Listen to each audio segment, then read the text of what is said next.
Урматтуу Санжар Турдукожоевич, анан Токой чарбасынан да сурап кетет элем, туура бул мындай институттарга эч ак эле киришибиз керек болчу. Бирок азыр биз буга киргенден, бул келишимдерге киргенден кийин мамлекеттик деңгээлдеги жашылдандыруу боюнча бир программаңар барбы же жокпу? Азыр Проектлер проект даяр. Ал макулдашуу жүрүп атат. Максат Эсенович. Макулдашуу жүрүп атат. Буюрса жакын арада чыгат да концепциясы. Мен эмне үчүн бул нерсени сурап аткан себебим, Ысык көл областында 70% Кыргызстандын Токой чарбасынын 70% Ысык көл областында да. Бирок ошол Ысык көл областындагы Токой чарбасынын баарын таш талканын чыгып бара атканын көрүп атасыңар. Мына жакында эле мен угуп келдим, Шакты Жыргалаңда 409 түп кыйылды деп чыгарып атса, аны Токой чарбасы 107ге түшүрүп, акты жазып атат дейт.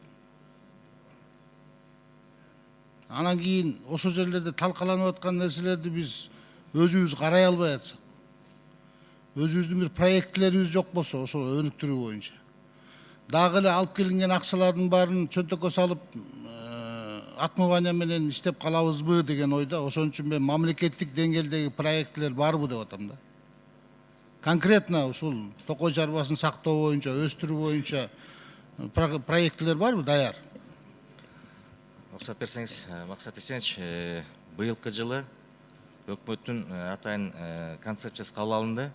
Бул Токой чарбаны өнүктүрүү концепциясы 2020-2040 деп. Муну алып калганда азыркы күнү биз азыр программасын, 5 жылдык программасын үстүнө иш алып барып баштадык жаңы эле. 28 жылдан бери бир проект жазбай эмне кылып жүрдүк? Андан мурун концепция развития лесной отрасли деген бар болчу. Анын мөөнөтү бүткөн. Ал 2009 жылы кабыл алынган концепция бар болчу. И программалар бар болчу. Бул жаңырттык 2040ка чейин биз ошол убакта эмне үчүн бул фонддорго жөн эле проект кийирип деле мамлекеттик деңгээлде проект кийирип алсак болмокту акчаларды? Эмне үчүн алган эмеспиз? Башка мамлекеттердин баары алып атат. Казакстан, Өзбекстан, Тажикстан. Силер бир жолу ушул жардам алдыңарбы ушул фонддордон?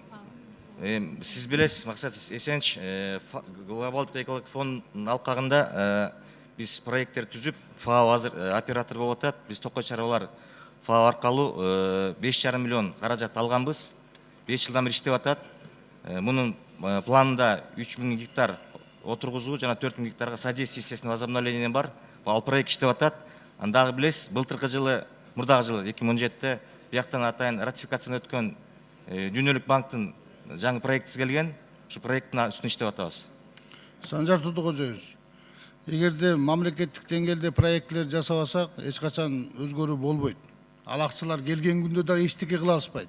Ичип жеп талкалап ошо боюнча жок болот да. Ошон үчүн өзүңөр экономика Токой чарбасы болуп, ошол мамлекеттик деңгээлдеги проекттерди даярдашыбыз керек да. Биз акча тыйын алардан мурун. Биз алып алгандан кийин баягы 10 секунд. Алып алгандан кийин баратабыз да, барып анан издей баштайбыз, эмне жумуш кылышыбыз керек депчи. Ошондуктан мен Токой чарбасындагы жаңы реформалардын баарын жасайлы деп эч ак эле какшаганбыз.